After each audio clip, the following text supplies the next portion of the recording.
The prophet stories are amazing, are amazing. We like to hear the prophet stories, prophet stories. We like to hear the prophet stories, prophet stories. আসসালামু ওয়ালাইকুম আসসালাম। কেমন আছো তোমরা?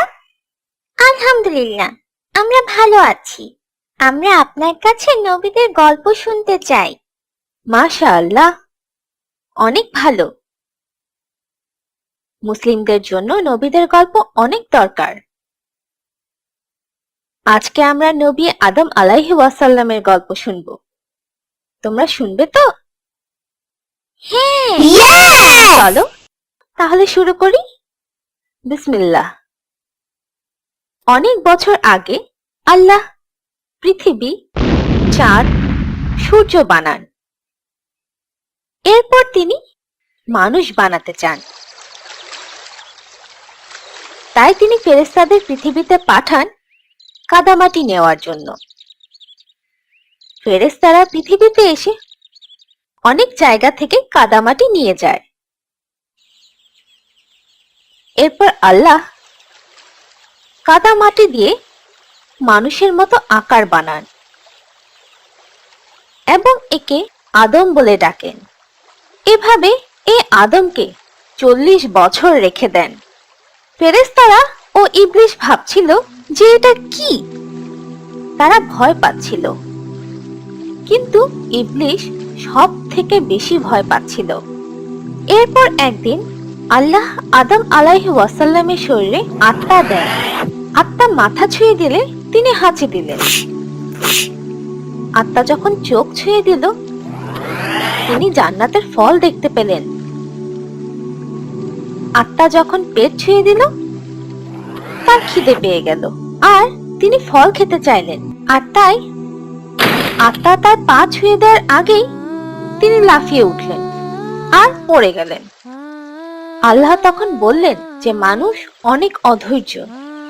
আল্লাহ সকল ফেরেশতা ও ইবলিসকে বললেন আদম আলাইহি ওয়াসাল্লামকে সিজদা করতে। এটা শুধু সম্মান দেখানোর জন্য ছিল, পূজা করার জন্য কিন্তু মোটেই না। সব ফেরেশতা সিজদা করলো কিন্তু ইবলিস করলো না। সে ভাবলো যে সে আদম আলাইহি ওয়াসাল্লাম থেকে ভালো, কারণ ইবলিসকে আগুন দিয়ে বানানো হয়েছিল আর আদম আলাইহি ওয়াসাল্লামকে মাটি দিয়ে বানানো হয়েছিল। সে এই নিয়ে আল্লাহর সাথে তর্কও করলো। এরপর ইবলিস খারাপ শয়তান হয়ে গেল।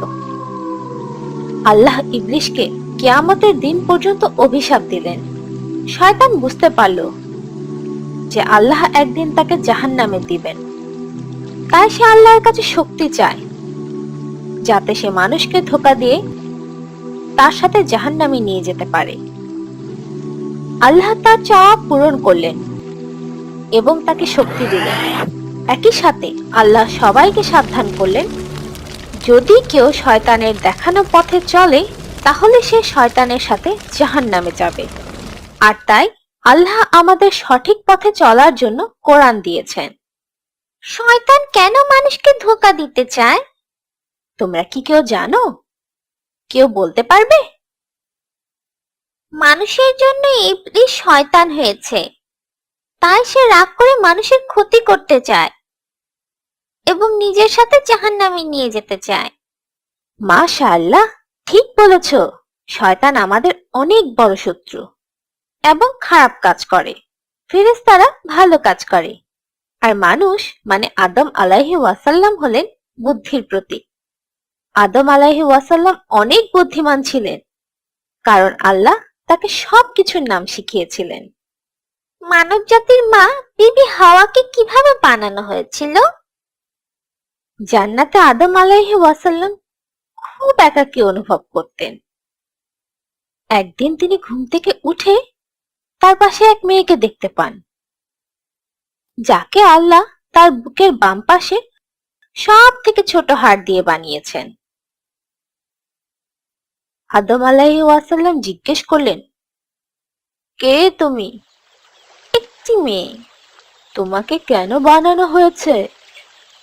যাতে আমার সাথে তুমি খুশি থাকো। ফেরেশতাগণ আদম আলাইহি ওয়াসাল্লামের বুদ্ধি কত সেটা জানতে চাইছিল, তাই তারা আদম আলাইহি ওয়াসাল্লামকে জিজ্ঞেস করলো, হে আদম, এই মেয়ের নাম কি? হাওয়া। তার নাম হাওয়া কেন? কারণ তাকে জীবিত কিছু থেকে বানানো হয়েছে। আদম ও হাওয়া জান্নাতে সুখে বাস করছিল। আল্লাহ তাদের একটি গাছ বাদে সবকিছু ব্যবহার করার অনুমতি দিয়েছিল এবং তাদের বলেছিল যে শয়তান তাদের অনেক বড় শত্রু, সে চায় তাদের জান্নাত থেকে বের করে নিতে। তারাও বুঝতে পেরেছিল যে সেই গাছের ফল তারা খেতে পারবে না। এভাবে অনেক বছর কেটে গেল, আর মানুষের অভ্যাস হলো ভুলে যাওয়া। আদম আলাইহি ওয়াসাল্লামও মানুষ ছিলেন, তাই তিনিও আল্লাহর আদেশ ভুলে গেলেন। শয়তান আদম আলাইহি ওয়াসাল্লামের এই দুর্বলতাকে নিজের কাজে লাগালো। সে নিয়মিত আদম ও হাওয়াকে সেই নিষিদ্ধ ফল খেতে উৎসাহিত করতে লাগলো। একদিন তারা আল্লাহর আদেশ পুরোপুরি ভুলে গেল ও নিষিদ্ধ গাছ থেকে একটি ফল খেয়ে নিল। তারা ফল খেয়ে শেষ করার আগেই তাদের বুকে অনেক কষ্ট অনুভব করলো, যেন ব্যথা, লজ্জা ও দুঃখে তা ভরে গেছে। চারিদিকের পরিবেশ পাল্টে গেল ও আনন্দ গান বন্ধ হয়ে গেল। তারা দেখলো তাদের গায়ে কোনো কাপড় নেই, তাই তারা তাড়াতাড়ি করে পাতা দিয়ে নিজেদের ঢেকে নিল। তারা আল্লাহর আদেশ অমান্য করেছিল, তাই তাদের জান্নাত থেকে বের করে দেওয়া হলো। তারা পৃথিবীতে কখন এসেছিল? শুক্রবার দিন তারা পৃথিবীতে এসেছিল এবং তাদের শুক্রবারই বানানো হয়েছিল, তাই সপ্তাহের সব থেকে ভালো দিন হলো শুক্রবার। তারা পৃথিবীর কোথায় প্রথম পা রেখেছিল? According to Ibn Umar, রাদিয়াল্লাহু আনহু বলেছেন, আদম আলাইহি ওয়াসাল্লাম আস-সাফা ও হাওয়া আলাইহি ওয়াসাল্লাম আর মারওয়া পাহাড়ে এসেছিলেন।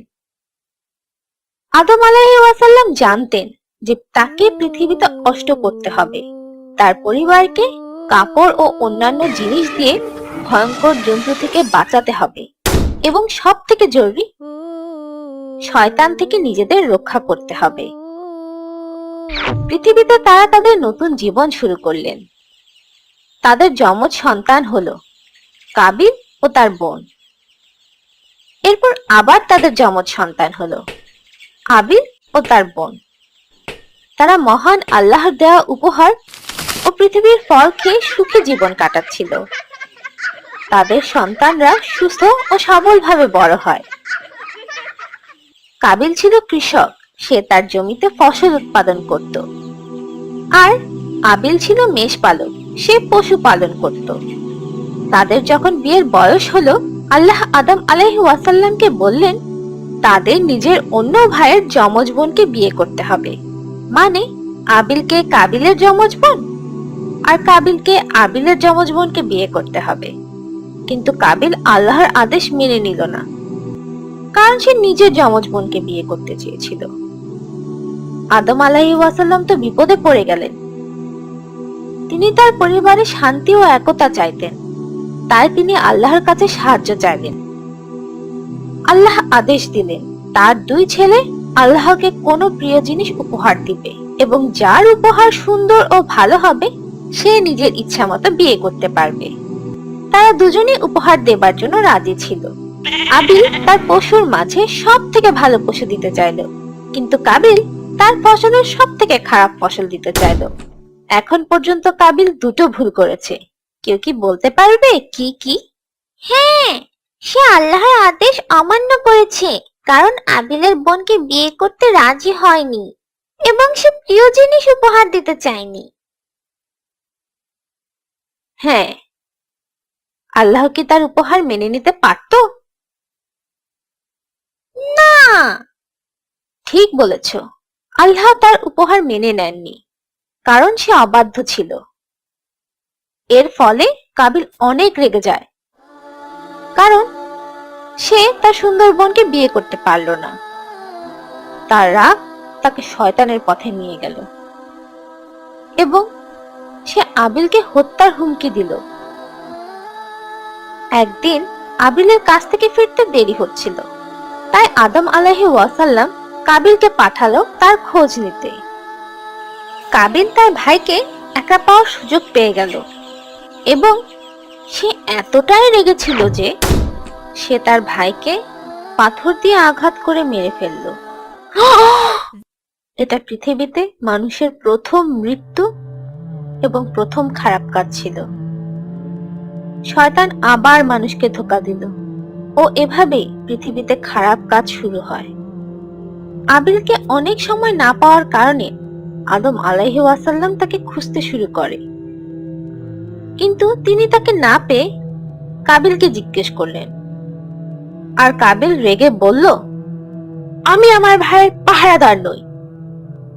এরপর আদম আলাইহিস ওয়াসাল্লাম বুঝতে পারলেন যে আবিল মারা গেছে এবং তিনি অনেক কষ্ট পেলেন। কাবিল তার ভাইয়ের শরীরকে কি করেছিল? এটি ছিল পৃথিবীতে মানুষের প্রথম মৃত্যু, তাই সে জানতো না যে আবিলের শরীর কি করে দাফন করতে হবে। তাই সে এটি কাঁধে নিয়ে ঘুরে বেড়াতে লাগলো এবং লুকোনোর জায়গা খুঁজতে লাগলো। আল্লাহ তখন দয়া করে তার সামনে 2টি কাক পাঠালেন ও তারা লড়াই করতে লাগলো। এর মধ্যে একটি কাক মারা গেল।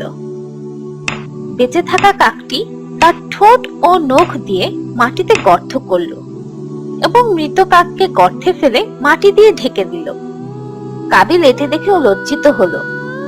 সে তার ভাইকে একইভাবে দাফন করলো এবং এটি পৃথিবীতে প্রথম দাফন ছিল।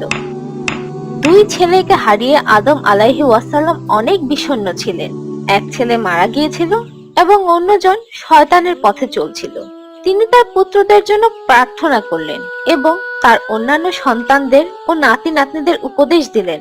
তাদেরকে আল্লাহ সম্পর্কে বললেন এবং তার প্রতি ঈমান আনতে বললেন। তিনি শয়তান সম্পর্কেও তাদের বলেন এবং তার নিজের অতীতের গল্প শুনিয়ে তাদের সতর্ক করেন।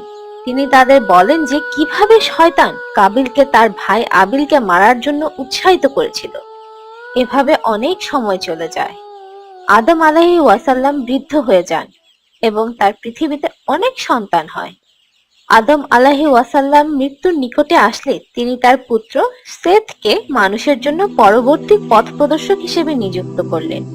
আদম আলাইহিস ওয়াসাল্লাম মৃত্যুর কাছাকাছি হলে তিনি জান্নাতের ফল খেতে চাইলেন। তাই তার সন্তানরা ফল খুঁজতে বেরিয়ে পড়ল। যখন তারা ফল খুঁজছিল তখন তারা ফেরেশতাদের দেখতে পায়। ফেরেশতারা তাদেরকে আদম আলাইহিস ওয়াসাল্লামের কাছে ফিরে যেতে বলে, কারণ তার সময় শেষ হয়ে এসেছিল। তাই তারা ফেরেশতাদের সাথে তাড়াতাড়ি ফিরে আসে। হাওয়া আলাইহিস ওয়াসাল্লাম মৃত্যুর ফেরেশতাকে দেখে চিনতে পারলেন এবং আদম আলাইহিস ওয়াসাল্লামের কাছে দৌড়ে গেলেন। আদম আলাইহিস ওয়াসাল্লাম জানতেন যে তার স্ত্রী ভয় পেয়েছে, কিন্তু তিনি তাকে বললেন যে এটি তার যাওয়ার সময়, কারণ এটি আল্লাহর ইচ্ছা। তার মৃত্যুর আগে তিনি তার সন্তানদের বলেন যে আল্লাহ পৃথিবীতে মানুষকে একা ছেড়ে দেবেন না, বরং তিনি নবীদের তাদের সহায়তার জন্য পাঠাবেন। নবীদের বিভিন্ন নাম, বৈশিষ্ট্য ও অদ্ভুত ক্ষমতা থাকবে, কিন্তু তাদের সবাই এক বিষয়ে মিল থাকবে, আল্লাহর ইবাদত করা। আদম আলাইহিস ওয়াসাল্লাম চোখ বন্ধ করে নেন এবং ফেরেশতারা তাকে ঘিরে ফেলে। যখন তিনি তাদের মধ্যে মৃত্যুর ফেরেশতাকে চিনতে পারলেন তখন তিনি মনে মনে খুশি হলেন। ফেরেশতারা তার আত্মাকে শরীর থেকে আলাদা করে নিয়ে গেল। এরপর তারা তার জন্য দোয়া করলেন এবং তার জন্য কবর খুঁড়ে তাকে কবরে শুইয়ে দিলেন। এটাই সেই সময়ের নিয়ম ছিল। আজকে আমাদের গল্প এখানেই শেষ। ইনশাআল্লাহ এরপর আমরা অন্য কোনো নবীর সুন্দর গল্প শুনবো। This is the end of our prophet story for today. I just want to say Jazakallah to all of the people who are helping us to support our work. As you know, we cannot do this without Allah subhanahu wa ta'ala's kindness and your generous support. You can go to our website by supporting us with a one-time donation or becoming a monthly supporter for the whole thing. Inshallah, we'll see you next time. The Prophet Story.